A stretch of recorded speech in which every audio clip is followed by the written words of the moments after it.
আসসালামু আলাইকুম বন্ধুরা, কেমন আছেন সবাই? আশা করি সকলেই ভালো আছেন। তো দেখতেছেন আজকে এখানে ফাঁকে কাঁচা টাচা নাই, সব খালি খালি কাঁচা। তো এখানে প্রচুর বৃষ্টি পড়তেছে, মানে এটা বলার বাইরে। এখন হালকা একটু রোদ দেখছি, তো পাখিগুলোকে বাইরে নিয়ে গেছি। অবশ্য ভালোই হয়েছে আমার জন্য মোটামুটি। এখন চিন্তা করতেছি আপনার দলগুলোকে রোদে দিব কিনা সেটা নিয়ে। রোদ হালকা উঠছে, এটা কাজ হবে না, উল্টো বাচ্চা ঠান্ডা রেখে যেতে পারে, যেহেতু এখনো ছোট বাচ্চা। এই যে দেখেন, মাশাল্লাহ।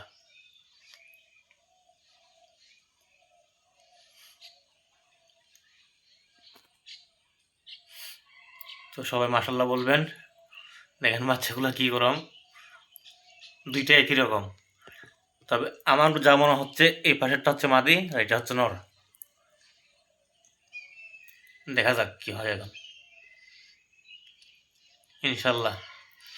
তো অনেকে জিজ্ঞেস করছেন ভাই দলগুলো বিক্রি করবেন কিনা, তো সেটা হচ্ছে আমি জানাবো আপনাদেরকে।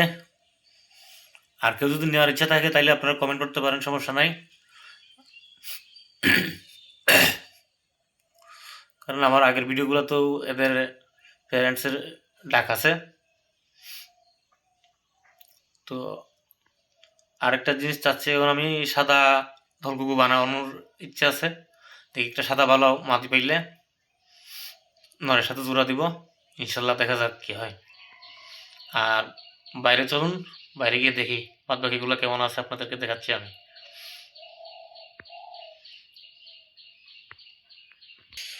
তো এই নিয়ে আসলাম আপনাদেরকে বাইরে। দেখেন বৃষ্টি পরে কি অবস্থা। এটা শিকারি নর, আর এইখানে মাদি, আর নিচে হচ্ছে আপনার আমাদের সেই বাচ্চা দুইটা। মাশাআল্লাহ অনেক বড় হয়ে গেছে, হালকা হালকা একটু রোদ দিচ্ছে আর কি। তো ওদেরকে এখন নর্মাল পানি দিচ্ছি, জাস্ট শুধু খাবারটাই আছে। তো অনেক মুডে আছে দেখা যাচ্ছে, মাদিকে দেখছে অনেকদিন পরে। এটা হচ্ছে গুগু পাখির নিয়ম, আলাদা রাখা। তো মাদিটাও ডাকে। আর এই যে আমার ছোট্ট মিনি এভিয়ারি, দেখতেই পাচ্ছেন আপনারা। হালকা কয়েকটা মাছ আছে, দেখি চড়া কর, দেখছেন? মাশাল্লাহ বলবেন।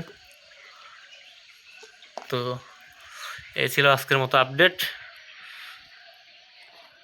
তো সকলে দোয়া করবেন, ভালো থাকবেন। আল্লাহ হাফেজ।